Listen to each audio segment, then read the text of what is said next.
muitas vezes a gente acha que existe uma fórmula que se a gente seguir, ou se a gente focar em uma métrica ou outra, eu acho que isso é muito importante, tipo, a gente ter um fator que ajude a gente numericamente a medir, assim, o nosso sucesso. Mas o que eu aprendi nesses 5 anos de marca é que, assim, o que vai dar certo é muito você que tá à frente da direção criativa, sentir o que conecta e ir nisso, assim, tipo.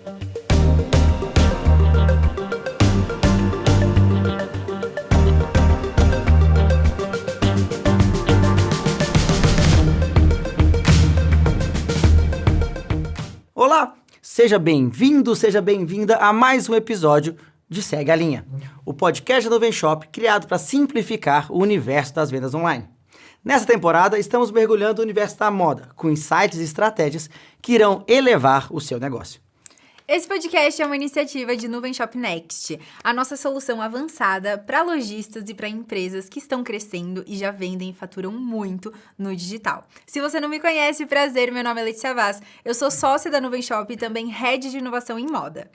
E eu sou o Peçanha, autor best-seller, professor, palestrante e diretor de marketing aqui da Nuvem Shop Next. E hoje a gente tá muito chique, mas muito chique, porque a gente tá com a Lela Brandão, que é influenciadora, palestrante, podcaster, empresária.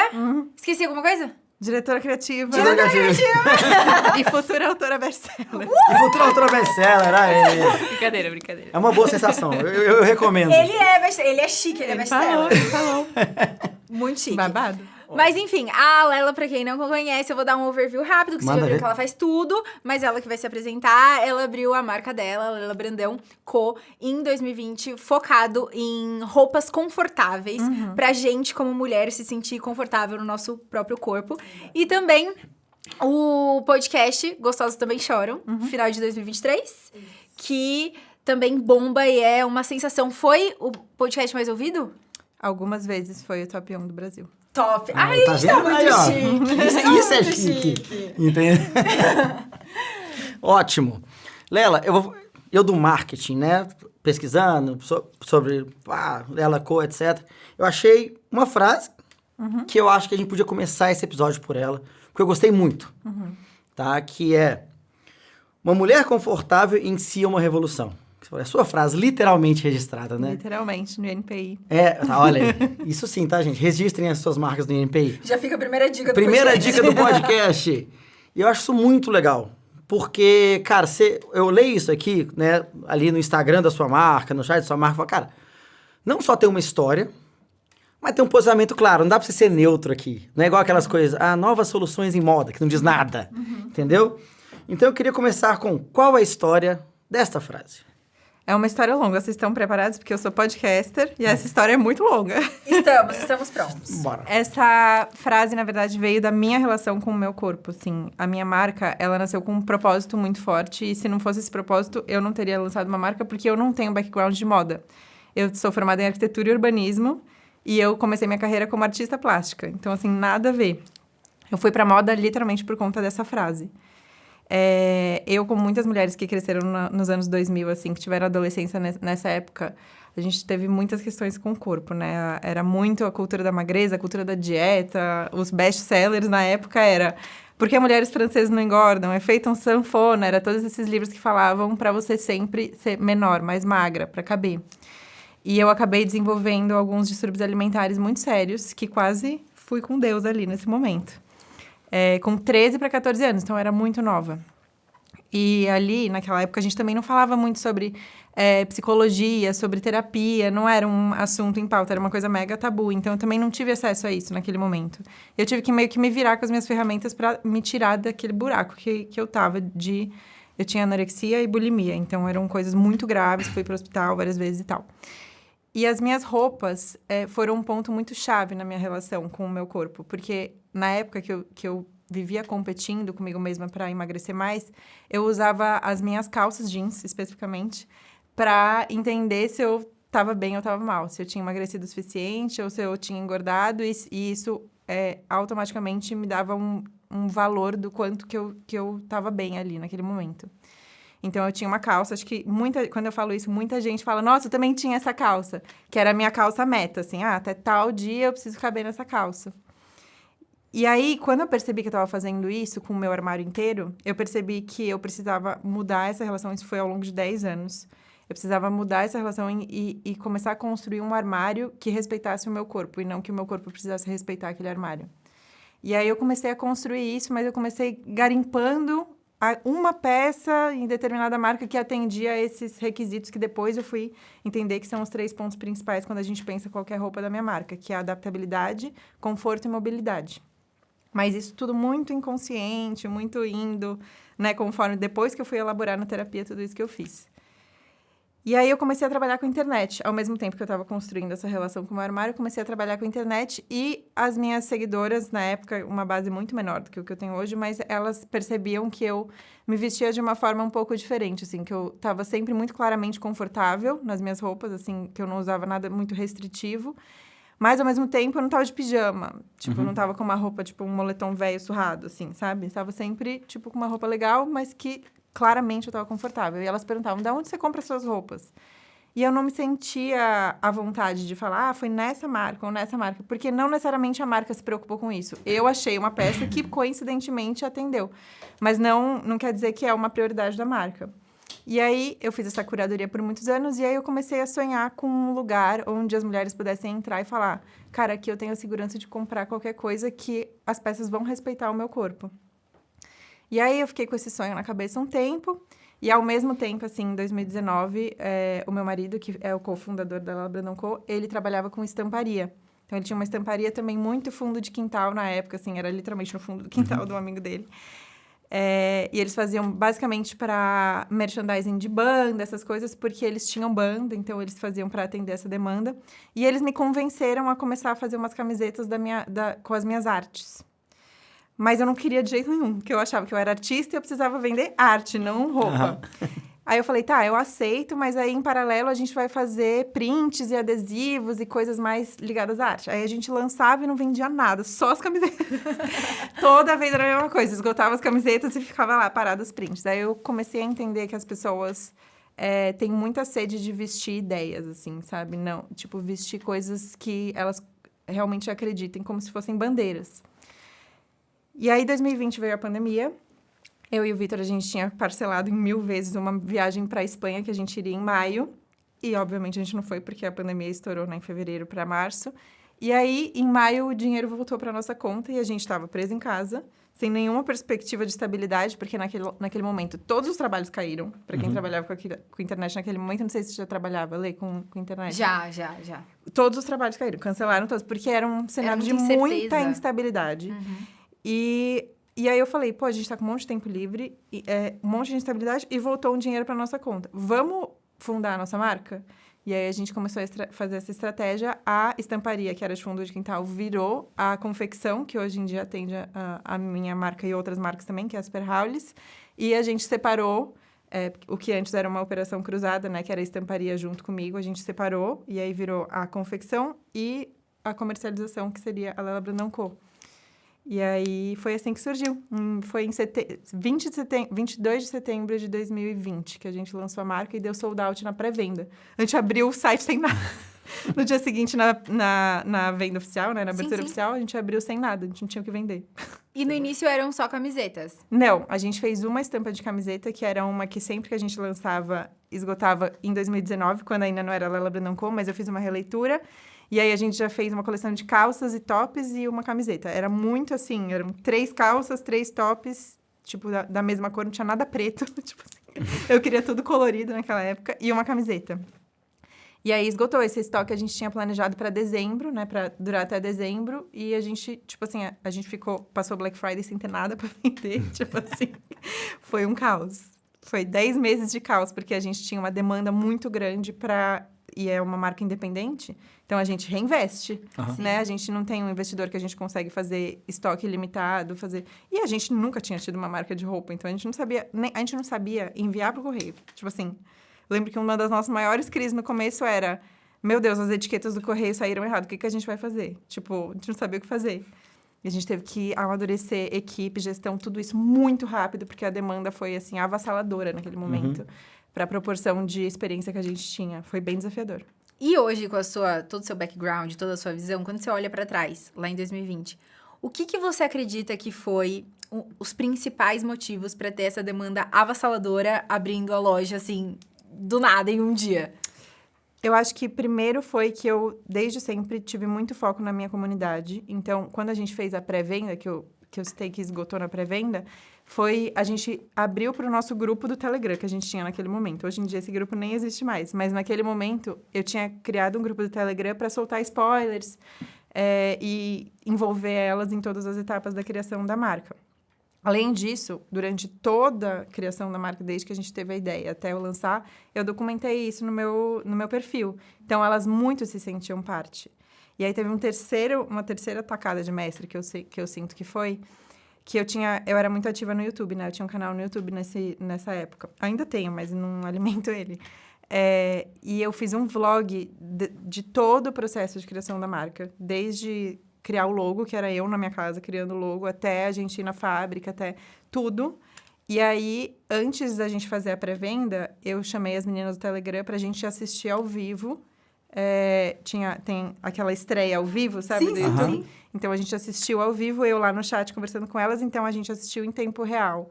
Tudo acontecendo até vir o dia de lançamento da marca. E aí, eu abri o site. Então, quando elas abriram o site, elas entenderam tudo o que aconteceu até a marca vir pro mundo. E elas já estavam super aquecidas, né? Pelo que eu estava fazendo, estava mostrando no Instagram e tal. E era época de pandemia, a gente estava muito com o celular andando assim, né? Tipo, nossa vida social era através do celular só. E a Não gente também. precisava de uma emoção ali, né? Tipo, um quentinho no coração de, nossa, olha o que ela tá fazendo, que legal, quero fazer parte disso, quero estar dentro disso. Nossa, muito legal. E o propósito da marca se conectava muito com a necessidade que a gente tinha especificamente naquele momento, né? Que eu acho que muita gente começou a acordar pra, assim, cara, eu vou ficar de pijama o dia inteiro na minha casa, ou quando eu for trabalhar eu coloco o quê? Minha calça social, que é super desconfortável. Então, tinha essa dualidade, assim, na época, e as pessoas estavam procurando por roupas confortáveis, né? Para além de todo o propósito da marca, aquele momento, conforto era uma demanda muito grande, assim. Então, por isso, eu acho que foi uma conjunção de fatores que fez com que, assim, o nosso primeiro ano a gente já deslanchou muito mais do que a gente esperava, pro bem e pro mal, né? Porque a gente teve que correr atrás do crescimento. Foi bem desafiador.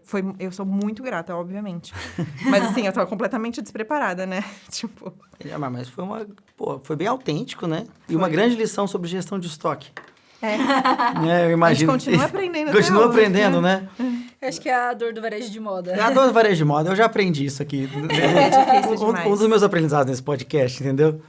Eu acho legal, assim, porque você fez de maneira muito espontânea, né? Eu vi esse vídeo de você mostrando sua marca. Galera, vocês queriam um vídeo de 1 hora, 2 de meia hora, super ali. Exatamente. Né? Super autêntico, super... Cara, eu tô fazendo.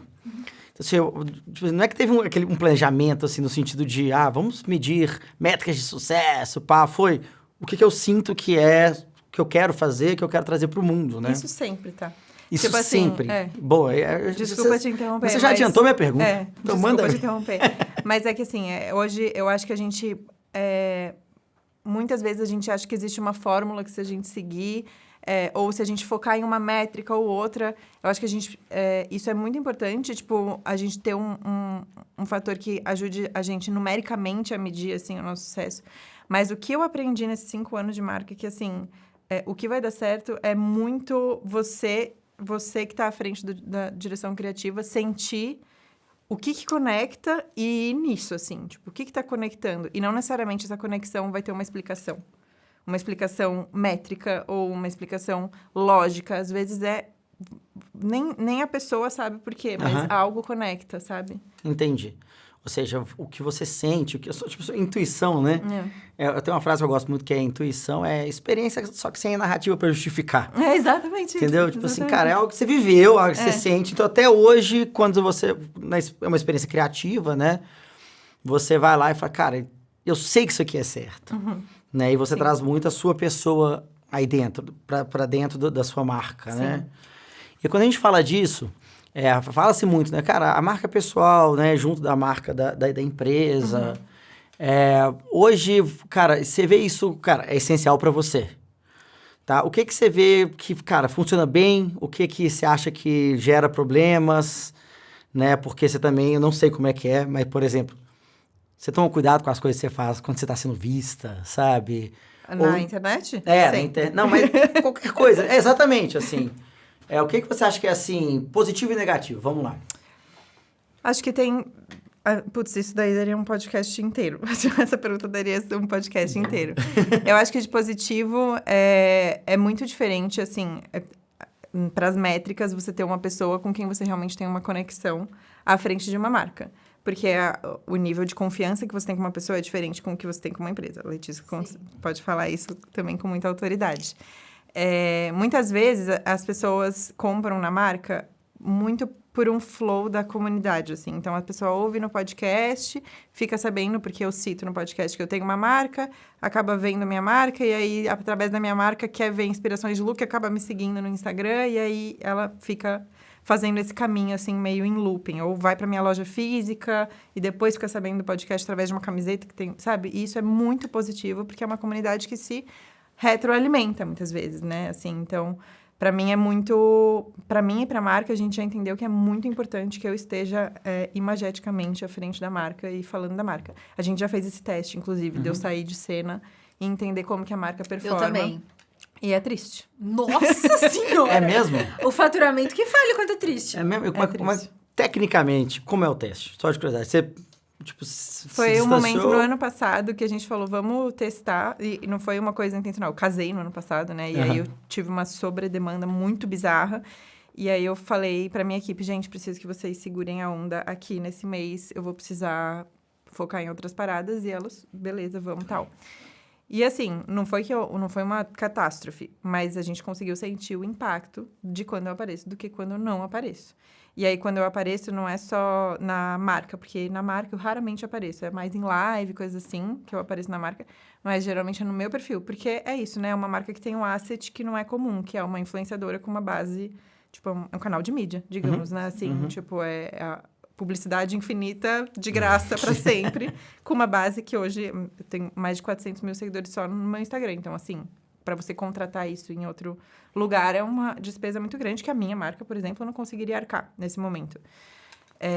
Mas o lado... Sempre tem os lados negativos, assim. Existe uma coisa, e aí eu vou ser um pouco mais filosófica nesse momento, que é as relações parasociais. Vocês provavelmente já sabem isso. Vou só contextualizar para quem está ouvindo, caso a pessoa não saiba. Relações parasociais é uma coisa que está sendo bem estudada na gringa e agora a gente está começando a estudar aqui, que é o tipo de relação que a gente tem com os influenciadores. Então, é uma pessoa que representa uma coisa para centenas de milhares de pessoas, mas que não conhece essas pessoas. Então, é uma relação um pouco esquisita. E nessa relação, muitas vezes, eu acho que psicologicamente as pessoas têm uma necessidade de materializar ela, de alguma forma. Então, assim, por exemplo, uma pessoa que escuta o meu podcast toda semana. Cara, eu escuto ela toda semana, por 1 hora, ela fala exatamente o que eu penso, eu concordo com tudo que ela fala, discordo com algumas coisas, eu assisto as séries que ela recomenda, não sei o quê. E aí, comprar na marca, às vezes, significa uma materialização dessa relação, você trazer ela para o mundo real. Só que essa relação parasocial, ela tem expectativas inenarráveis, assim, tipo, assim, é minha melhor amiga que eu ouço, tipo assim, ou a pessoa que eu mais admiro no mundo, sabe? Não falando que eu tô nesse lugar, mas falando que as pessoas, eu tenho isso com pessoas que eu sigo também. E aí, se dá algum ruído durante a compra, a exigência é muito grande. A exigência que as pessoas... Então, por exemplo, atrasou a minha compra. Coisas que a gente trabalha diariamente para não acontecer, mas a gente sabe que o comércio em escala pode acontecer. Podem acontecer inúmeras coisas. O cara do correio pode ter... Já aconteceu de roubarem um caminhão no correio. Nossa. Já aconteceu com você também. Já, várias vezes. Gente, é desesperador. Várias vezes. É desesperador. Você fala o quê? Você vai falar o quê? Desculpa. E aí você arca com o prejuízo e a pessoa ainda sai frustrada. Então... Existem muitas coisas na cadeia quando a gente trabalha com escala e equipe que fogem do nosso controle e não tem como a gente ter controle de tudo, porque senão a gente não avança. Tipo assim, se a gente tentar micromanage tudo, a empresa não sai do lugar. Então, tem que deixar e da mesma jeito que você erra, pessoas vão errar porque processos são humanos. E aí, quando existe uma falha no processo, a frustração é muito grande. E a exigência é muito grande. E eu acho que por isso, por ter uma pessoa como eu ou como a Lê à frente do negócio, que as pessoas têm uma expectativa. E eu acho que é uma coisa muito também de mulheres à frente de negócios. Tipo, eu acho que a exigência de negócios liderados por mulheres é diferente do que... Eu não acho, eu sei, porque eu acompanho marcas diariamente do grupo que eu faço parte e tal. E é outra coisa, é outra parada. Acho que as pessoas se sentem mais à vontade de falar. E aí... E é um peso muito grande que, assim, eu vi muito isso quando eu comecei a aumentar o meu time. Existe uma necessidade muito grande das minhas clientes falarem comigo. Então, elas querem que a Letícia opine se o look tá bom. Que a Letícia fale se isso... E é inviável. E aí, às vezes, você treina o atendimento da melhor forma possível, mas a pessoa não é você, a pessoa é a pessoa.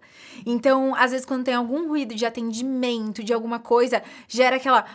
mas se fosse a Letícia... e também coloca a gente, como influência que a gente tava conversando no backstage, de como um patamar de perfeição. De uma necessidade da gente ser perfeito o tempo todo. Porque se fosse a Letícia, ela ia me atender dessa forma. Mas se arruma...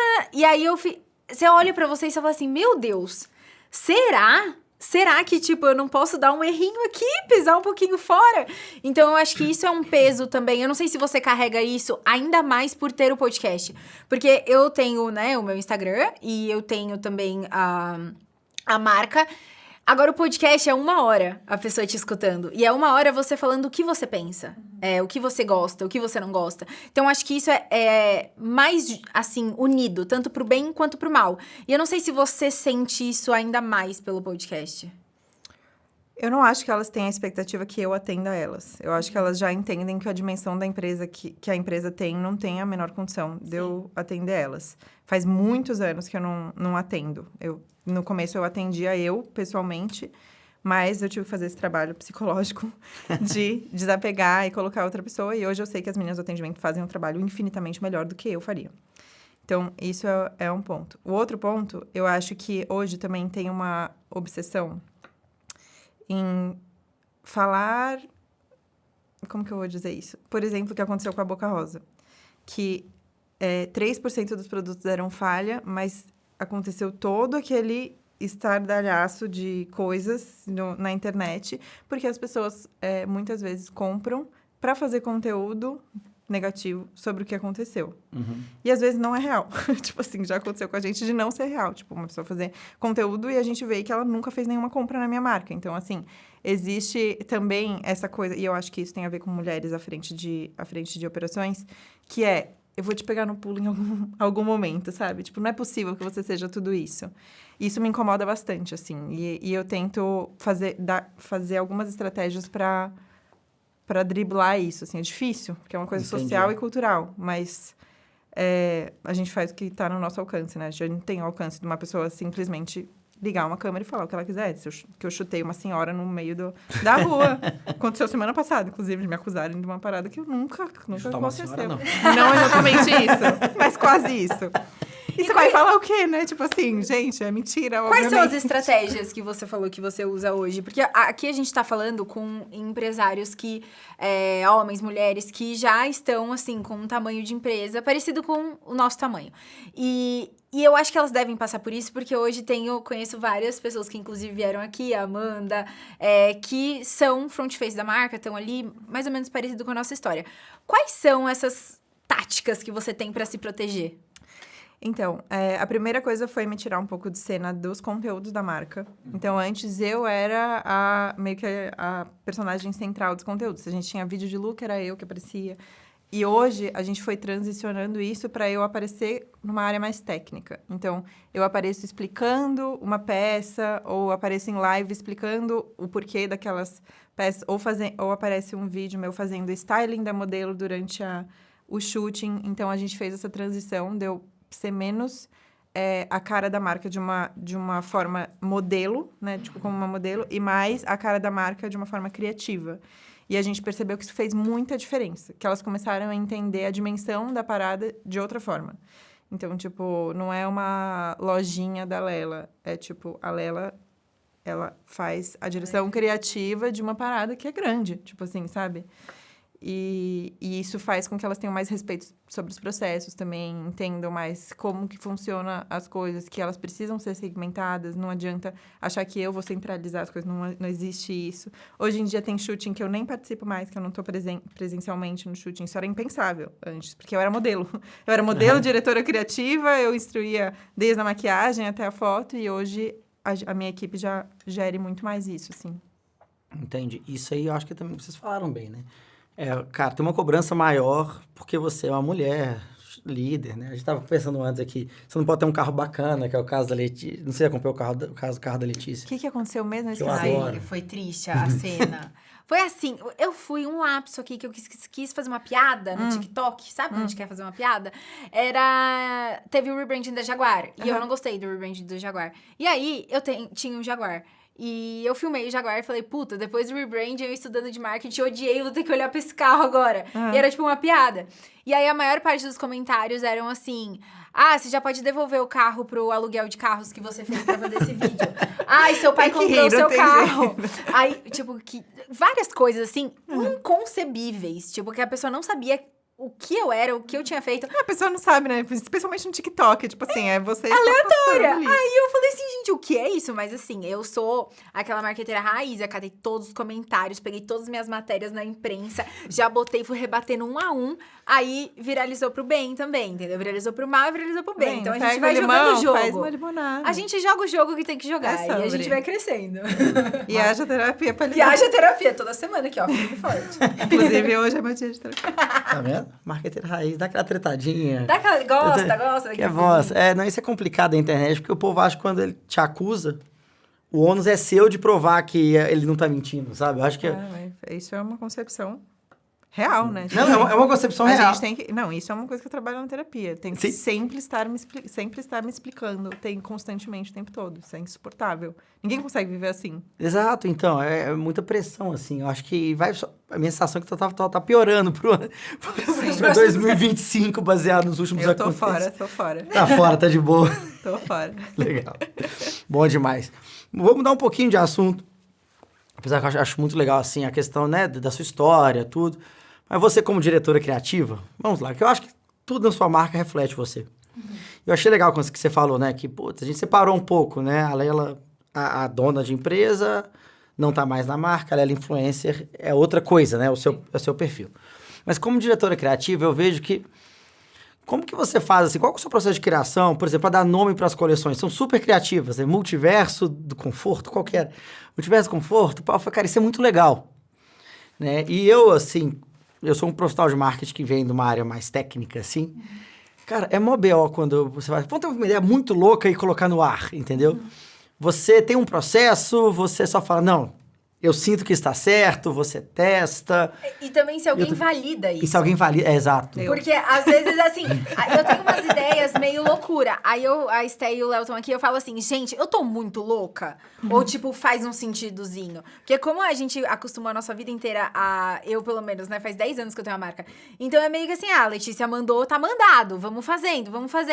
E aí, chegou uma hora que eu falei... Eu acho que eu tô sendo validada demais. Eu acho que precisa ter alguém pra falar, isso daí não vai dar certo. Então, eu tenho um pouco desse freio de olhar pro meu time e falar, gente, seja real. Hoje eu mostrei a minha aula que eu vou dar pra eles. Eu falei assim, é pra descer e falar tudo que vocês acham que tá ruim, que tá bom. Só que é difícil, né? Como que você lida com isso? Então, vamos por partes. Primeiro, como que surgem as ideias? As coleções, elas sempre surgem de um conceito, que aí vai muito de uma percepção minha que tem a ver com o podcast, que é a minha percepção social do momento, assim. Então, o que... E aí vem... Não é exatamente tendências, mas tendências de comportamento. Não é exatamente tendências de moda, porque isso a gente tenta não seguir, porque a gente vai para um lado mais atemporal das paradas. Mas eu presto muita atenção em tendência de comportamento, até porque isso é o meu core do podcast, né? Assim, falar sobre comportamento, o que está sendo pensado, o que as pessoas estão lendo e tal. E aí, a partir disso, eu tento criar as coleções. As coleções também foi uma coisa que a gente separou. Antes só eu desenhava e hoje eu tenho uma estilista que eu direciono, ela me ajuda a desenhar e ter as ideias. Então, isso começou no ano passado, morrendo de ciúmes, mas tá dando certo. Começou no Multiverso Conf, que foi a que você viu. E aí surge muito de conversas com a comunidade, com percepções minhas. Então, um exemplo que a gente tem muito forte... Tenho 2 exemplos legais. Um deles é a Sossego, que foi a coleção que a gente lançou agora de verão. A gente foi meio na contramão do que estava sendo falado, que era tipo Hot Girl Summer, que era uma coisa que sempre rola, assim, que é uma coisa de...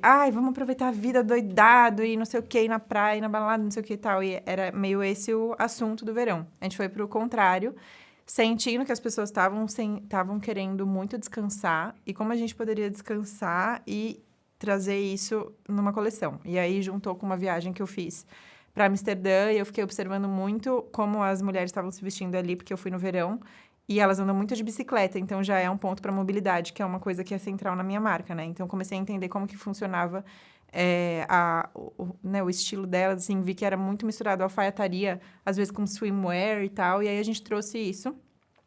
E aí juntou com outro conceito, então eu faço meio que essa costura, assim, que é uma coisa que no meu podcast as meninas já estão super acostumadas a ouvir, que é o meu sonho de ter um rancho. Eu sempre falo que daqui a pouco eu vou fazer a jujutsu e vou pro meio do rancho, e eu vou ficar com as minhas vacas e ninguém mais vai saber. E aí, esse assunto vira e mexe e volta, porque surgiu num episódio do podcast que se chama Epifania, que aí é quando eu entendo que foi no ano passado uma epifania que eu tive, que eu entendi que o trabalho não é o fim em si, é o meio para você chegar nos fins.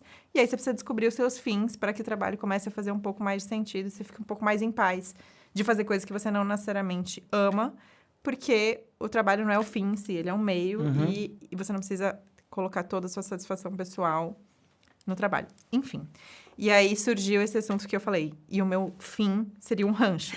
Isso aí tá... E aí, vira e mexe, quando a gente fala de sonhos no podcast, quando eu trago essa questão, o rancho volta. Então, no meu Instagram, assim, tudo que elas me mandam é reels de vaquinha peluda, uma pessoa alimentando as galinhas, ou aquelas coisas assim, tipo...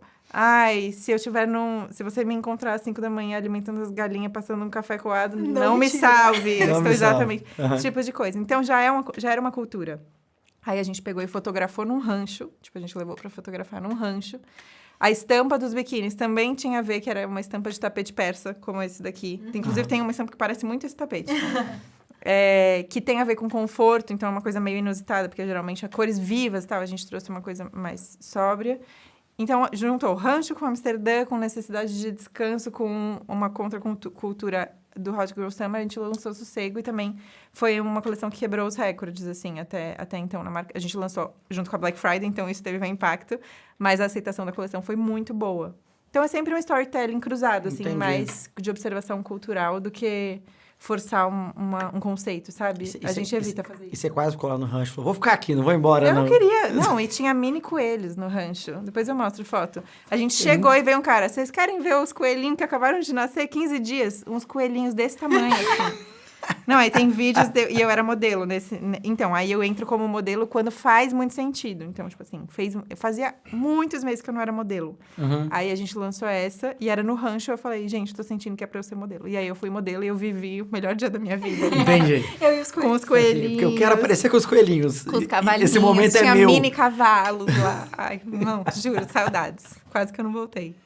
Legal. Então, ou seja, é bem assim... Eu acho que você passa por um tema que eu gosto muito, que, tipo assim, no final das contas, sabe, serendipidade.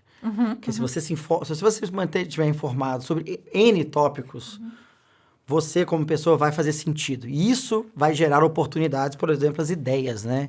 Eu acho isso muito legal e, pra mim, eu acho que é o que diferencia, sabe? Alguém que fica mais do mesmo, sabe? Eu parei de estudar marketing há um tempo. Eu estudo outras coisas, sabe? É psicologia social, essas coisas, entendeu? Eu acho muito legal. Você tem uma metodologia de estudo ou não? É assim, quais fontes você consome? Eu fiquei curioso, assim. Eu leio bastante. Eu consumo bastante podcast também sobre esses assuntos. E eu fico muito atenta nas indicações que surgem a partir dos meus episódios. Então, por exemplo, antes da gente começar a gravar, eu falei... eu não tenho como acompanhar todos os comentários que surgem a partir do que eu crio na internet. Mas a minha equipe, eu já instruo elas para... Se existe alguma recomendação, alguma coisa assim, elas me passam. Independente delas saberem se é boa ou não, para eu filtrar. Então, por exemplo, na semana passada eu lancei um podcast, eu nem lembro sobre o que era. Mas surgiu uma indicação de um livro que se chama... Eu não vou saber falar, mas é Bem-vindos à Biblioteca... Hyundong, um negócio assim, que é um livro, eu acho que é japonês. Eu comprei imediatamente, tipo assim, comprei o livro imediatamente, porque eu sei que tem a ver com o assunto, sabe? Então, que prolonga a conversa, pode gerar outros insights. Então, geralmente é isso. Eu busco também em mídias tradicionais, tipo jornal, como é que chama isso? Nacional e internacional. Recentemente fiz a assinatura do New York Times, estou obcecada, porque tem uma aba de lifestyle lá que é muito legal. E é legal para você entender o que está sendo estudado. Por exemplo, agora eu estou lendo, a partir do New York Times, de um artigo que eu li, eu vi que tinha um livro que estava sendo indicado, que era uma pesquisa de Harvard, maravilhosa. Depois eu indico para vocês. Que é a maior pesquisa da história sobre felicidade e longevidade humana. E se chama The Good Life, o livro. Não tem em português ainda. Aí eu fui para os Estados Unidos, comprei lá, pedi para entregar. Estou lendo agora, que é o resumo dessa pesquisa. É maravilhoso. E de lá surgem vários insights. Eu vou fazendo podcast, aí o que bate melhor, eu aprofundo mais o assunto em outro. E assim vai. E eu acho que tem um lance também de ser muito observador, né? Eu acho que você é muito... Todos os lugares que você vai... Mesmo que você não esteja trabalhando, você está com um olhar crítico de como isso pode te ajudar em alguma frente, seja no podcast, seja na sua marca, seja onde for. E eu acho que isso é uma grande virada, porque me perguntam muito também, onde você estuda? Eu não acho que estudo sobre comportamento de consumo seja um lugar que você abre uma plataforma e tá lá, aqui, assim, assim, assim. Existe, mas não Existe, só. Mas eu acho que é mais um fato de você... entender o que é e o que faz sentido pra você, pra sua comunidade, porque nem tudo que é estudo de comportamento faz sentido pra sua comunidade. E você ter esse senso que eu acho que você tem muito de olhar pros lugares e antecipar as movimentações. E aí eu queria saber... Como que você faz, de uma maneira um pouco mais prática, uma estruturação de narrativa para uma campanha? Então, você deu o exemplo do rancho. Eu acho que é um pouco mais fácil porque já estava ali muito dentro de você e do que você fala. Foi muito fácil essa campanha, de fato. Mas uma outra campanha que, assim, nasceu e você teve que estruturar essa narrativa, como que você faz desde o momento 1 para estruturar isso? Vou usar como exemplo a colaboração com a Tarsila do Amaral, que a gente fez no ano passado. Foi legal. Eu acompanhei. Foi muito legal. E a gente vai retomar essa colaboração agora, nos próximos meses. Eu acho que, assim, existem várias coisas. E aí, eu vou linkar com o que você disse. Eu sou muito observadora porque eu sou muito curiosa. E eu acho que isso é um fator para quem trabalha com criatividade. Não imagino como que a pessoa possa trabalhar com criatividade sem ser curiosa. E, junto com isso, eu tento sempre me colocar no meu lugar. Tipo assim, não ocupar mais lugar do que o meu espaço. Porque muitas vezes, quando você chega achando que você sabe tudo, ou que, não, já estudei isso, eu já vi isso, não sei o quê, você perde a oportunidade de observar uma coisa que você não observaria porque você já está muito cheia de si. E aí, linkando com o que você disse, Lê, eu tenho essa postura muito observadora como pessoa. E eu tive que fazer um trabalho nos últimos anos de desvincular isso do trabalho, porque isso estava sendo improdutivo para mim. Então, quando eu comecei a perceber que em todos os momentos, se eu estava assistindo uma série, se eu estava conversando com alguém, se eu estava fazendo alguma coisa, eu estava sempre buscando uma oportunidade de trabalho, eu vi que isso estava me prejudicando, porque eu não conseguia realmente estar imersa naquele momento. Então, hoje, o que eu faço? Eu tentei, com muito, muito trabalho na terapia, desvincular isso. E eu mantenho notas no meu celular e um caderno, onde, depois que tudo acontece, eu sento e penso, tá, tipo, isso daqui me deu uma ideia. Mas eu tento não transformar tudo em produtivo, porque isso é improdutivo para mim, no final. E sobre Tarsila, como que funcionou a estruturação dessa campanha? Quando a equipe da Tarsila veio me procurar, primeiro que eu chorei. Segundo que a Tarsila tem uma história pessoal muito intrínseca à minha, né? Eu tenho uma história muito intrínseca à história da Tarsila, porque eu era artista plástica e quando eu era criança, eu só entendi que eu poderia ser artista plástica porque eu estudei Tarsila do Amaral.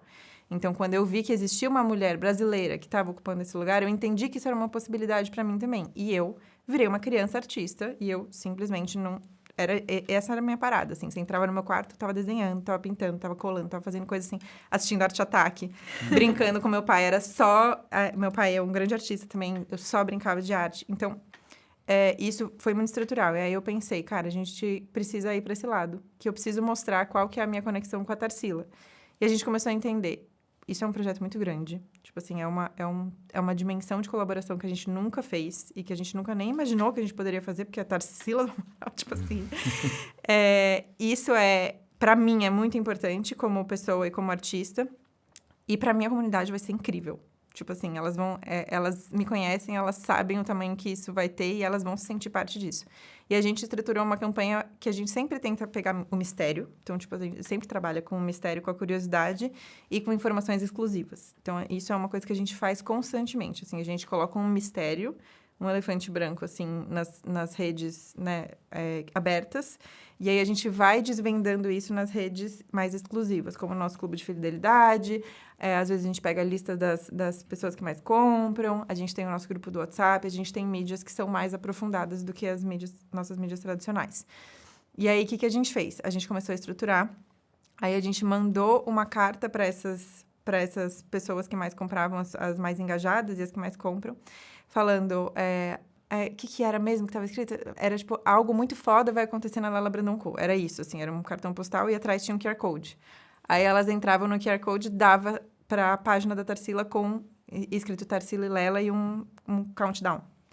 Então, elas já se sentiam parte, de alguma forma, daquilo. Depois, a gente fez uma exposição. Como que a gente pode trazer para o offline? Isso é uma coisa que a gente sempre tenta fazer também. Não é sempre que a gente consegue, mas a gente sempre tenta trazer essa conexão offline. Então, a gente fez uma exposição. A gente alugou uma galeria e fez uma exposição da minha história com a Tarsila. Então, desde meus desenhos de criança, imitando os quadros da Tarsila, até quando eu era criança, meu pai me deu uma coleção de gravuras da Tarsila que estava exposto. Aí, a gente refez as fotos, refez os quadros da Tarsila comigo, como personagem. Então, tem o autorretrato da Tarsila. A gente fez uma caracterização que eu virei a Tarsila. E aí, depois, tinha as roupas. As roupas eram como se fosse o merchandising de tudo isso que aconteceu. E aí, nas redes, a gente foi para um lado... Tentou ir para um lado mais viral, que aconteceu, né? A gente esgotou a coleção em 1 hora, assim. Foi frustrante para as pessoas, mas pra gente foi ótimo. E foi mágico, assim. Então, a gente sempre tenta fugir do tradicional e entender o que essa história precisa para ser contada da melhor forma. De uma forma que a gente não fale 1000 coisas, mas que a gente fale a mesma coisa de diferentes formas, sabe? A história da vida da Lella. A coleção acabou. Você acha que... eu fiquei curiosa. Você acha que essa... Obviamente, não é uma estratégia da coleção acabar. Ela acaba porque ela faz muito sucesso. Mas você acha que essa ideia da escassez e de ser algo muito exclusivo é algo que, na sua observação de comportamento de consumo e até para os próximos anos, funciona? Não. Não? Eu acho que é muito exaustivo para as duas partes. Não é uma estratégia do nosso lado. A gente simplesmente não tem investimento por trás da marca. A gente é uma marca independente e a gente reinveste tudo que a gente tem. Com a maior coleção possível, a gente sempre aumenta a quantidade de peças por coleção. A gente não consegue trabalhar sob demanda hoje, então a gente investe numa coleção. Se der errado, vai ficar no estoque, a gente vai perder dinheiro. E a gente sempre precisa ter uma frente de coleções sendo produzidas, o que significa que a gente tem uma grana que a gente precisa distribuir. Então, a gente não pode... Por exemplo, tem a coleção que vai vir no mês que vem, tem a que vai vir em abril, tem a que vai vir em maio, tem a que vai vir em junho. E todas essas precisam de uma grana investida agora. Então, a gente não tem como pegar todo o nosso dinheiro e investir. A gente tem como planejar. Então, por exemplo, a gente tem uma coleção muito importante vindo em outubro, novembro nesse ano. A gente já está se planejando e guardando caixa para conseguir investir mais para que não esgote. Porque pra gente não é saudável. Tipo assim, a Tarsila esgotou em 1 hora. Com todo o trabalho de marketing que a gente fez, a gente poderia ter vendido 5 vezes o que a gente vendeu. E aí, eu poderia estar milionária agora, com meu jatinho particular, mas não é o caso. Pista de pouso no rancho. Pouso para ir daqui para o rancho, para não pegar 1 hora de trânsito para vir até aqui, eu viria de helicóptero. Não é o caso. E para a comunidade isso fica um pouco exaustivo também, porque a gente acaba tendo que falar para elas, gente, isso daqui provavelmente vai esgotar, é melhor vocês comprarem logo. Então, elas acompanham a live e entram imediatamente depois no site e às vezes esgotam. Então, por exemplo, agora na semana passada, sexta-feira, a gente repôs o jeans. A gente repôs 4 vezes o estoque esse jeans que eu tô usando, que é um ajustável. A gente repôs 4 vezes o estoque do que a gente tinha lançado. E mesmo assim, esgotou no mesmo dia. Não essa, no caso, a outra cor. E elas ficam frustradas. É óbvio que elas ficam frustradas. E é uma coisa que a gente corre muito atrás. E isso é uma coisa que é muito difícil de explicar para o público. Tipo Entendi. assim, porque elas realmente acham que é uma estratégia. E elas ficam, pô, você fez quantas? 15 unidades? A gente chamou 15 mil, tipo assim, porra. Bota mais zero aí. Exato, mais zero aí. é difícil. Mas, assim, é uma dificuldade que eu sou abençoada de ter, graças a Deus, assim, de não... Sou muito grata de poder trabalhar dessa forma, porque ia ser, o crescimento da empresa ia ser outro se não acontecesse isso, né? Mas a gente trabalha muito para que isso não aconteça. E a gente começou a ter uma estratégia para que isso não aconteça tanto. Entendi. A gente lançou uma linha fixa no ano passado. Legal. Então, para além dos lançamentos de coleções temáticas, como a Sossego, da Tarsila e tal, a gente tem uma linha fixa de peças que já foram validadas, que são atemporais, que não precisam ser sazonais e tal, e elas ficam fixamente no site, sempre sendo repostas. Às vezes elas esgotam, mas elas já estão meio que na bala para ser repostas. Então, a pessoa consegue entrar no site e não tá tudo esgotado, sabe? Tem a linha fixa que elas conseguem comprar.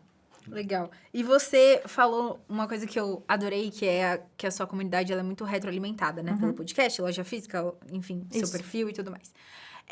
Pensando estrategicamente, você tem alguma estratégia ou alguma coisa que você faz para fidelização de clientes, seguindo essa mesma lógica de retroalimentar e de sempre estar reativando esses clientes? Eu sei que você falou que às vezes você dispara para a lista dos clientes que mais compram. Como que você trabalha essa fidelização? Cara, são muitas formas, assim, que a gente faz. Hoje a gente tem uma taxa de recorrência de mais de 70% no nosso site. E ela só cresce. E a nossa base de clientes cresce, o que significa que elas entram e viram fiéis, assim, né? Viram recorrentes. E isso é porque a gente trabalha muito isso de várias formas. Primeiro que eu acho que, assim, pra gente, a gente tem uma parada meio facilitada, que é realmente a nossa roupa, nosso produto resolve um problema de mercado, que é as pessoas experimentam roupas confortáveis, não querem mais voltar atrás e acabam tendo que comprar da gente, porque a gente tem essa história de que a gente, durante a produção, a gente já presta toda a atenção nesse lugar. A gente tem várias estratégias. A primeira estratégia que a gente lançou foi uma revista. A gente manda uma revista mensal, que ela é lançada a partir do maior lançamento do mês. Então, a maior ativação do mês ganha uma revista temática e ela é colecionável. Então, quando você e ela vai com um número. A capa dela é um número gigante. Se você coleciona 3 seguidas, você ganha desconto na sua próxima compra. E aí, você manda uma foto por DM e as meninas do atendimento geram um código que gera esse desconto. Então, essa foi a nossa primeira tentativa de algo colecionável que gerasse um benefício para elas. A segunda, na verdade, não a segunda, mas assim, a principal que a gente tem hoje é a nossa Galeria do Conforto, que a gente fez, que é nosso programa de fidelização mesmo, nosso programa de fidelidade dentro do site. Então, você se inscreve e aí tem níveis que você pode ter né, você vai alcançando conforme você vai cumprindo as coisas. Não necessariamente tem a ver com compra, mas pode ter a ver com compartilhar alguma coisa, pode ter a ver com se inscrever na newsletter e esse tipo de coisa, tipo, seguir o TikTok, coisas assim. Eu não vou me lembrar agora, mas tem uma lista de coisas que podem gerar esse aumento de nível, né, que você ganha. E quanto maior o seu nível, mais benefícios você tem. Então, desde acesso antecipado a coleções, até acesso a spoilers, até desconto no aniversário, coisas do tipo. E isso tem sido muito legal, assim. E elas também colecionam pontos. Então, dentro desse programa de fidelidade, cada compra que você faz gera uma pontuação. E você pode trocar esses pontos por desconto numa outra compra. Então, essa fidelização é muito legal. É uma coisa que, assim, a gente implementou antes da Black Friday do ano passado, estrategicamente. Porque a gente tinha 2 lançamentos antes da Black Friday em novembro. A gente falou, ninguém vai comprar em novembro antes da Black Friday. Mas e se a gente falar que se elas comprarem, elas ganham um ponto dobrado para usar na Black Friday? E aí, isso gerou muitas conversões, sabe? Elas falaram, só comprei por conta da Galeria do Conforto. E a gente chama de Galeria do Conforto porque os níveis têm todos a ver com a arte e tal, né? Então, entendi. Legal. Eu não vou lembrar agora, mas tem curiosa, colecionadora, curadora, é uma coisa assim, não vou lembrar exatamente. Mas, e a página, né, a gente fez um 3D de como se tivesse um museu da nossa marca, assim. Então, é uma cena de um museu em 3D e a exposição são fotos históricas, assim, nossa primeira coleção até coisas mais, por exemplo, Tarsila tá lá também, então é bem interessante. Muito legal. Isso aí é tudo ideia sua. Não, essa da fidelização partiu da minha equipe e aí eu transformei nessa coisa do museu e tal. Legal. E putz, eu tinha alguma coisa pra falar. Você tinha perguntado se alguém me corta nas ideias, né? E eu não respondi. E super, tipo assim, minha equipe tem várias pessoas da geração Z e elas direto, elas falam, tipo assim, não. Ai, sabe? cara, Tipo, não. Aí eu falo, gente, que nome vocês preferem? esse não. E eu vou na delas, assim, sabe? Tipo, confio muito. Eu sempre peço opinião. Imagina, meu marketing é nada sem elas, assim. Então, elas opinam em tudo, mas, assim, a palavra final, obviamente, é sempre minha, mas eu levo muito em consideração o que elas falam. Não, legal. Muito bom. Eu gostei muito, assim, a gente tá falando muito de comunidade. Você trouxe alguns exemplos super legais de fidelização, etc. Mas quando você fala comunidade, quais são as principais frentes, assim? Você tem newsletter, adoro revista, adoro coisa impressa. Eu também. Né? Tipo, eu sempre que dá, eu imprimo as coisas. A galera gosta de colecionar, etc, né? O que mais você faz, assim, quando você fala, cara, a comunidade é o quê? É grupo de WhatsApp, grupo de Telegram? Como é que você orquestra isso? Você tem time, sabe? Porque eu acho que é uma coisa muito legal pra nossa audiência entender. Aí só trazendo uma curiosidade, a gente faz uma pesquisa anual, chama Nuvem Commerce, sabe? Bem dados, entrevistando milhares de lojistas. E a gente vê que os lojistas menores, esse número saiu na Nuvem Commerce, eles ainda são muito focados naquela conversão de, cara, performance, clique, etc. Que isso, cara, isso gasta, isso não é eficiente. À medida que eles vão crescendo, eles começam a investir em outras frentes, tipo comunidade, marca, sabe? Eles diversificam um pouco mais. Então, acho que é um conteúdo muito legal para nossa audiência aqui, que são esses e-commerce que estão crescendo, saber assim, cara, como que a Lela Brandão faz a gestão de comunidade do dia a dia, assim, bem na prática mesmo, porque, pô, é uma vitória, né? Você faz mídia paga, a gente nem menciona isso. Sim, mas, por exemplo, o fato da sua marca ser forte torna o clique mais barato. Sim, com certeza. Isso é uma coisa que eu ouço bastante da equipe da Meta. Exato, isso é muito legal, né? Então, eu acho que é legal, assim, para marca, né, que hoje é pequena, mas está em crescimento. Como é que você faz? Porque eu acho que é uma vantagem, assim, surreal, que eu acho que ia ser legal a nossa audiência aprender. Cara, é isso, assim, eu acho que não tem uma receita, porque a minha marca, especificamente, tem um propósito muito claro que as pessoas que compram da marca, muitas vezes, o produto entra de uma forma secundária. Então, assim, elas querem fazer parte da revolução do conforto, que é como a gente fala, elas querem experimentar como seria se vestir se as roupas fossem feitas para respeitar o próprio corpo, assim. Então, esse propósito é o que linka a minha comunidade, assim. O Seth Godin fala bastante disso, né? Que para você criar uma comunidade, você precisa ter uma ideia revolucionária, que aí as pessoas se conectam através dela. Então, isso facilita muito para mim. Eu não sei como eu faria se eu não tivesse esse propósito. Então, eu acho que uma coisa que eu poderia falar é assim, vender produto não vai gerar uma comunidade. Você precisa ter alguma coisa que conecte humanamente as pessoas, porque produto pelo produto, a pessoa entra na internet, tem milhares de competições, de competidores e tal. O que a gente faz? Primeiro, nossa comunidade, ela é nossa prioridade desde antes do dia 1, porque a gente lançou a marca antes para nossa comunidade do que para o público. Então, a gente lançou primeiro no Instagram. Imagina, na época que eu abri a marca, eu tinha 100 e poucos mil seguidores e o grupo do Telegram tinha 7 mil pessoas. A gente abriu primeiro para 7 mil pessoas e esgotou o estoque, tipo assim. Então, para você ver que quando você prioriza a comunidade, ela te recompensa de alguma forma, porque vocês estão conectados e você está realmente recompensando ela por fazer parte desse fundo de funil, assim, digamos assim, né?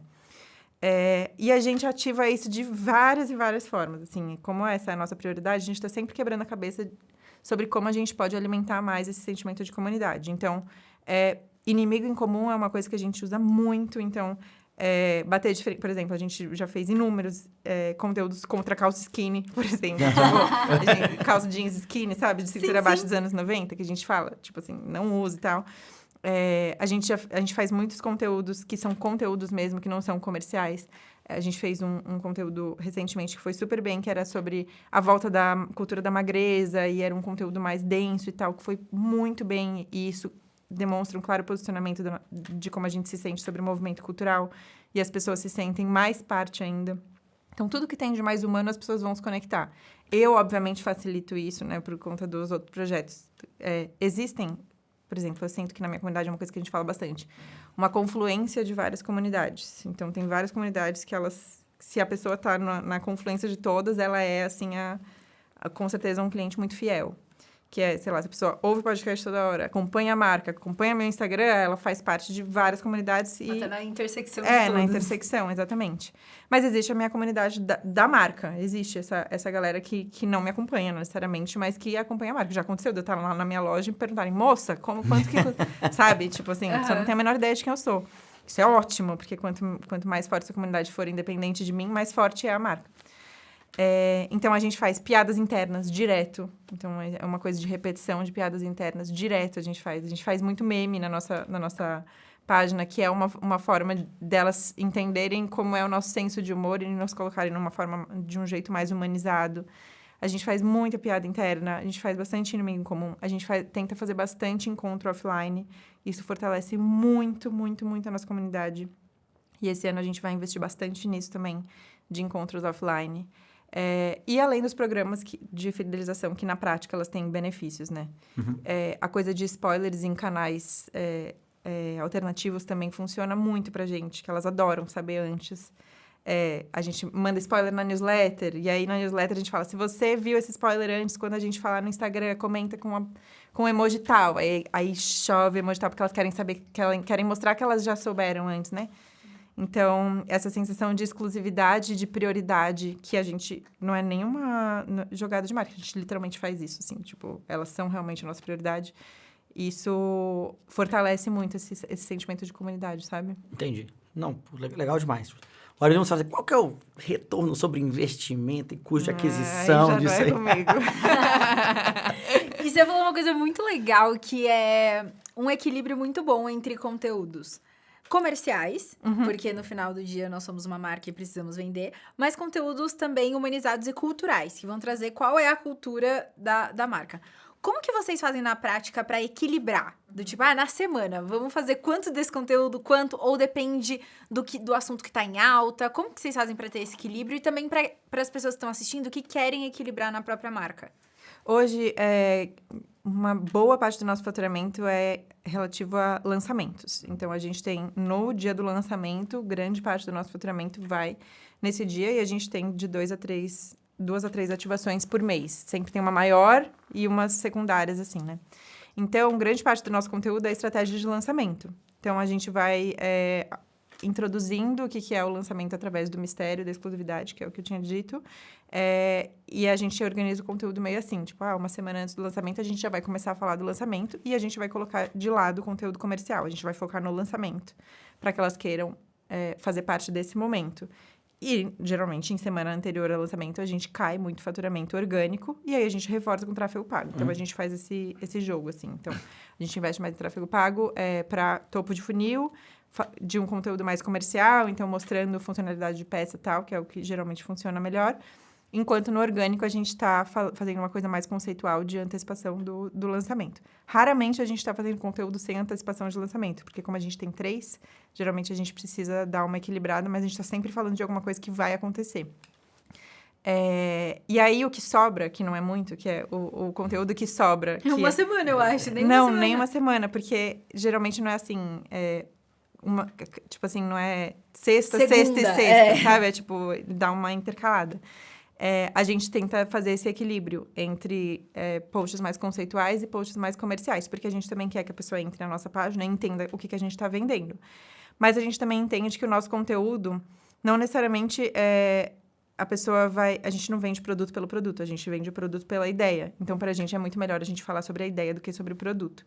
Então, a gente reduz muito, e esse ano a gente está fazendo isso bastante, a gente está reduzindo muito a quantidade de posts comerciais para focar em conteúdos mais conceituais que a pessoa faça, que a pessoa tenha vontade de entrar no site. E aí, o conteúdo comercial está no site. Tipo assim, a pessoa consegue ver as peças dentro do site. E aí, a gente pesa um pouco mais o comercial no tráfego pago. Entendi. Meio isso. Você, como alguém que estuda, não só moda, negócio, você adora estudar comportamento, sociedade, o que está acontecendo, o que você vê como tendências aí que você acha que vão moldar o futuro da moda? Você tá perguntando pra pessoa errada. Tô perguntando pra pessoa errada? A gente não costuma seguir tendências na moda, justamente porque as tendências, hoje em dia, elas estão cada vez menores. Uhum. A gente não entende isso como sustentável, porque é isso, né? Tipo, como a janela de tempo de uma coisa entrar na moda, assim, sei lá, no TikTok, uma coisa assim, até ela ser descartada, é muito pequena, a gente não entende isso como tipo assim, ser sustentável na prática, sustentabilidade, mas não é sustentável pra gente. Porque, tipo assim... Não dá tempo de você acompanhar, porque quando você tá produzindo, o primeiro já tá na já terceira. Acabou. Tipo assim, entendeu? E, por exemplo, o nosso jeans, a gente lançou ele em outubro, dia 16 de outubro. A reposição mais rápida que a gente conseguiu foi pro fim de janeiro. Tipo, isso foi tempo recorde. Porque as pessoas... Não, fica meio nebuloso esse conceito de slow fashion, mas só para ter um parâmetro, por exemplo, as fast fashions fazem de um dia para o outro. Mais de 1.000 SKUs. Tipo assim... Nossa. Então, é uma coisa... É uma concorrência que não existe. Não tem como É existir. outro mercado. Tipo assim, a gente não tem como concorrer. Então, tendência de moda realmente não é a minha praia, assim. Como a minha marca é atemporal, a gente trabalha com peças atemporais, eu vou muito mais, assim, pela sazonalidade, pelo que está sendo abordado na cultura, e aí traz como conceito por trás da coleção, e pode aparecer nas peças de alguma forma, mas não necessariamente. Às vezes faz só parte da história, e as peças estão ali nessa história. E coisas que são a prova do tempo. Então, assim, essa calça que eu lancei, eu tenho tranquilidade se a pessoa comprar, daqui a 5 anos ela vai usar. Tipo assim, legal. Eu sei que ela não vai estar no fundo do armário dela. Então, a gente evita muito fazer, por exemplo, coisas muito de tendência, tipo de trends. Ou, por exemplo, de carnaval, coisas assim, a gente evita muito fazer. A gente já tentou fazer, não deu certo, assim. A gente entende que o nosso consumidor, elas querem peças versáteis, que elas possam usar no jantar e no trabalho, em casa. E aí, o meu criativo entra assim. Entendi. O que eu posso falar sobre comunidades de moda, isso eu posso falar com mais propriedade, é que as pessoas querem muito se conectar offline. Muito. E querem ter o momento com a marca e não só conhecendo os produtos. Querem viver experiências, assim. Eu tô vendo essa sede muito grande, assim, da nossa comunidade. E eu tô vendo em outros lugares também. Então, por isso também que a gente vai começar a apostar mais nesse tipo de ação esse ano. Ou seja, uma tendência é ignorar a tendência. Não é necessariamente uma tendência. Brincadeira à parte. Uma forma de pensar. Mas isso que você falou sobre comunidade de moda, eu acho que, cara... Não é uma tendência de moda, mas eu acho que tá acontecendo em N frentes. Sabe? A questão do offline. Essa que o offline tá virando luxo, sabe? Essa saturação de, cara, a gente tá muito online. O que acontece com a relação? Olha o diferencial que é quando você encontra alguém que tem uma experiência diferente. Com a inteligência artificial, né? Que o custo de produção de um conteúdo tende a zero, o valor vai lá embaixo. Como é que você se diferencia, sabe? Isso aí tá como umas tendências de comportamento até de marca, assim. Eu acho é legal saber que você faz isso, porque é algo que eu acho muito legal. Eu invisto nisso aqui na Nuvem Shop, sabe? A gente gosta de fazer isso para os clientes. Bom, não, por mim você respondeu ótimo com essa. Saber que você tá fazendo isso, sim. Porque para principalmente quem nasce no e-commerce... Existe um receio de sair do digital. Super. Porque parece que é complexo, parece que é caro, ilimitado, né? Exato. Eu senti muito isso, assim, quando eu abri minha primeira loja, lá na Vila Madalena. Eu lembro que eu dei uma entrevista para um jornal que eles perguntaram, você pensa em ter a loja física? E eu respondi, nunca. Porque a escalabilidade do e-commerce é imbatível. Tipo assim, você não tem como. E a gestão, quantas pessoas você precisa para uma loja funcionar física e online é outro tipo de coisa, assim, é outro tipo de negócio. Mas aí aconteceu que a gente estava passando na frente e eu lembro que eu falei assim, eu só vou abrir uma loja se ela for exatamente assim, assim, assim. Se o imóvel tiver assim. Aí a gente passou na frente e estava para alugar um imóvel exatamente do jeito que eu queria, do lado da nosso escritório, 2 quadras da fábrica, tipo assim, muito conveniente. Aí eu entrei, a gente falou, tá, vamos assinar, a gente abriu a nossa primeira loja. E antes eu achava que ia ser um lugar muito de marketing, a gente vai ter encontros offline, mas assim, o faturamento não vai acrescentar muito e a experiência do cliente também vai ser X. Mas provou muito o contrário, assim, tipo, a gente tem um impacto bom no faturamento porque o ticket médio é mais alto, porque as pessoas conseguem experimentar. Então, muito difícil você ir até um lugar, e ainda mais quando não é no shopping, né? A gente já teve loja no shopping também e a gente fechou, porque a gente quer priorizar estar na rua, né? Assim, hoje nossa loja física era uma casa, literalmente. Então, você entra em casa e é a nossa casa. É muito legal. E aí a pessoa não quer ir até a nossa casa, né? Que não é conveniente, tipo assim, você não tá no meio de um shopping ou você não tá na sua cama, na internet. E sair sem nada. Então, geralmente as pessoas saem com alguma coisa. E como tem a possibilidade de experimentar, já saem com as peças que elas gostaram e o ticket médio é mais alto. Então, o faturamento teve um impacto legal no faturamento. Mas, além disso, eu ficava bastante na loja nos primeiros anos e ver a experiência das clientes é muito diferente. É muito diferente, dá um senso de propósito diferente. Assim, eu várias vezes já vi cliente chorar provando nossas roupas, porque a nossa grade é estendida, né? A gente vai até os 60, mais ou menos. Então, várias pessoas... Eu nunca coloquei uma calça que serviu de primeira. Eu nunca usei um biquíni que me fazia me sentir bonita. E aí as pessoas choram. E aí eu falo, tá, é por isso que a gente tá fazendo isso. E isso dá até um senso de, tipo, vamos voltar nosso conteúdo para isso, vamos voltar nossas criações para isso, vamos voltar nosso foco para isso. Isso é muito legal. O offline é tudo para mim. Eu acho que essas trocas também são muito importantes, né? Pra guiar até as suas próximas decisões, pra onde você vai, pra onde você não vai. E eu acho que dá uma motivação de continuar vivendo pelo aquilo, né? Super. E uma coisa que você falou do seu time, que você tem a galera do Geração Z, eu tenho uma curiosidade. Você tem dificuldade em criar conteúdos? Porque a gente vê essa vibe do aesthetic, que tudo tem que ser lindo, que tudo tem que ser perfeito. Eu acho que você é totalmente na contramão disso. E você tem uma dificuldade de lidar com a Geração Z? Eu não sei exatamente qual é o seu público hoje, né? Se engloba ou não engloba. E se englobar dois públicos, assim... Como que você se sente lidando com criando conteúdo e criando roupas pra Geração Z? Ou não é uma coisa que te afeta? Não, assim, eu sou artista, né? Tipo, como no coração eu sou artista. Então, a estética sempre é uma coisa que pega pra mim. Eu não vou lançar nenhuma peça e nenhum conteúdo que eu ache feio. Tipo assim, esteticamente feio. Então, a gente tem bastante cuidado com isso. Até porque, querendo ou não, pra uma pessoa que conhece a marca pela primeira vez... Com marca, especificamente, a gente tem esse comportamento da pessoa abrir o feed do Instagram e ver. Com um criador de conteúdo, não. Geralmente não. Assim, a não ser que seja um criador de moda ou de lifestyle muito segmentado. Mas para o meu nicho, não. Mas para a marca, sim. Então, para a marca, a gente toma muito cuidado e a gente tenta aliar. Engloba, meu público engloba a Geração Z. É um pouco mais velho, em geral, mas tem pessoas da Geração Z, tem até adolescentes que não são nem Geração Z, esqueci o nome da geração. Alfa, isso. Que consomem, mas em geral são pessoas mais ou menos da minha idade, assim, 25 a 35 anos. Então, a gente tenta sempre aliar os dois. Tipo, aliar a estética com o conceito. Como a gente não faz muito a estética pela estética, acaba que a gente... Sei lá, por exemplo, a gente trabalha capa do Reels, parece uma besteira, mas assim, tipo, a gente tá fazendo um Reels explicando a calça que não necessariamente tá do jeito mais estético possível. Aí a gente pega uma capa mais bonita e joga no Reels. Coisinhas assim, bestas, mas que na totalidade fazem diferença, sabe? Sim, você consegue aliar uma coisa com a outra, profundidade e... Eu gosto de me preocupar com a estética, é uma coisa importante pra mim.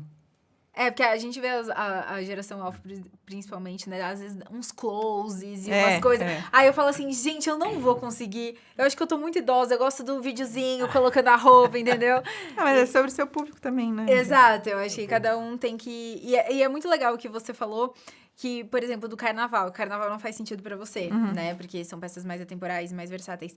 No meu caso, faz muito sentido, porque as minhas clientes, elas são... loucas para ir no carnaval do jeito... E é muito engraçado o quanto o nosso público reflete quem a gente é. Super. Que antes de... Eu tava me maquiando, eu falei assim... Republiquei até no TikTok. Você me vê atrás de um trio elétrico com minha roupinha de brilhinho, com gente suada do meu lado, não me tira que eu tô feliz ali. Eu sou essa pessoa. Já é o contrário. Você é o oposto. Rejeitei um job de muita grana, porque era pra cobrir um carnaval, não sei aonde, em Rio de Janeiro. Eu falei, gente, vocês estão falando que eu estaria ali, ó, emocionadíssima pra fazer esse trabalho. Então, é legal como o seu público e a sua roupa e a sua comunidade, sua cultura, tipo, conversa exatamente com quem você é e conversa exatamente com quem eu sou. É por isso que eu acho que não existe uma fórmula. Uma fórmula. É muito de você sentir e entender. Tipo assim, se eu lançar uma comunidade... Eu já lancei, inclusive, no ano passado, uma coleção mais voltada pro carnaval, não vai bater. Mas se você não lançar, elas vão sentir falta. Exato. Então, é muito da comunidade mesmo.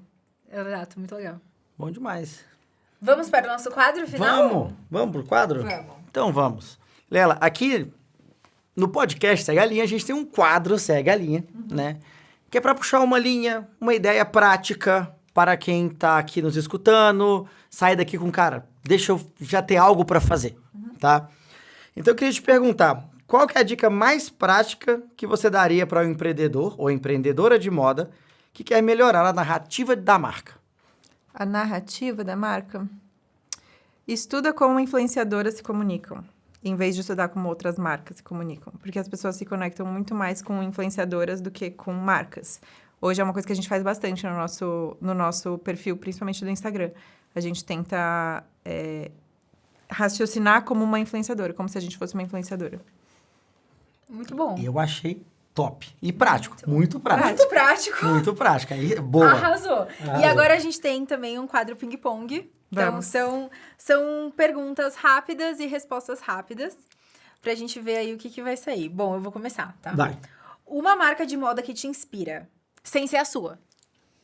Phoebe Philo. Legal. Um livro ou filme que inspira muito o seu trabalho? Agora ou sempre? Tem muitos. Ó, atualmente é Sociedade do Cansaço. Principalmente da parte do podcast. Mas um livro que inspira muito o meu trabalho na marca chama O Feminismo é para Todo Mundo, da Bell Hooks. Ai, que legal. Ela fala bastante sobre roupas confortáveis. Qual conselho você daria pra quem está começando no mercado de moda? Não cria um produto porque todo mundo tá criando. E seu maior orgulho como empresária? Na marca, Pode ser no todo. Pode ser no todo. no todo, minha comunidade, com certeza. Legal. E aí, pra gente fechar, a gente tem uma playlist que todo mundo que vem aqui, a gente pede pra indicar uma música. Então, ela é bem caótica. Ela tem, tipo assim, Lady Gaga, que mais? Tem funk, tem tudo que você imaginar. Então, você pode indicar uma música que você acha que representa ou você ou a sua marca, uma música que você ama, enfim, pra gente colocar nessa playlist e todo mundo escutar. Viena, do Billy Joel. Ah, legal. Top. Já top. tem essa música? Não. Tá. Não tem Vai funk. ser engraçado, a pessoa ouvindo um funk e aí do nada, Tá, Billy E Joel. não, e não é um funk qualquer, é o como funk que do era? Star Da Wars. nave, Que lá. isso? Do Star Wars. Como que era mesmo? Cante. Eu não vou cantar. É que eu não lembro, senão eu cantava. Não, você É tá uma música, doido. é um funk... não quero do Star- eu é não um vou acabar com a funkzinho- Gente, audiência. quem indicou? O João Pedro. João Pedro. Mas tem um motivo? Ele ama essa Não, música? ele é... Eu falo pra ele, que eu sou amiga dele, falo pra ele que o João Pedro é muito específico. Ah, tá. Então, ele é ele, entendeu? Aí eu falei, indica uma música. Aí ele... Interestelar, funk... Funk do Interestelar, funk não é do Star Wars, não. Funk do Interestelar. Aí eu fiquei assim... Tudo bem, então, gente. Vamos acabando Vamos por aqui. acabar. Porque não tinha Eu mais quero o que muito falar. escutar, deve Eu vou ser pôr pra você especial. depois, mas é muito bom. Se você quer ferrar o seu algoritmo, você escuta essa playlist. É verdade, é verdade. Que ele não vai entender nada. Gente, mas foi muito legal. Muito obrigada por Eu ter que aceitado agradeço, o convite gente. nessa rotina doida, que a gente sabe que você tem muita coisa pra fazer. Muito obrigada por passar aqui 1 hora com a gente. Eu acredito que tenha sido, assim, muito bom pra todo mundo que tá assistindo. E quem quiser acompanhar a gente, faça o nosso merchan das nossas redes. É só seguir a Nuvem Shop, @NuvemShop, em qualquer rede social. Plataformas de conteúdo, que a TikTok não é rede social, no YouTube, qualquer lugar na internet, joga no Google. Espero que tenha gostado. Lela, foi ótimo o papo. E pra quem Muito obrigado. quiser seguir você também, suas marcas, deixa o seu... Nossa, vamos lá. Segura. @lela.brandão nas plataformas. Como é que você botou? Plataformas digitais? Plataforma de entretenimento. Entretenimento. Plataforma de No entretenimento. Instagram e no TikTok. digamos assim. @lelabrandão.com ou www.lelabrandão.com da minha marca. E o meu podcast é Gostosas Também Choram. Obrigada, gente, pelo convite. Foi muito gostoso. Foi ótimo. Foi ótimo, muito obrigada. Galera, muito obrigado. Espero que tenham gostado e até a próxima.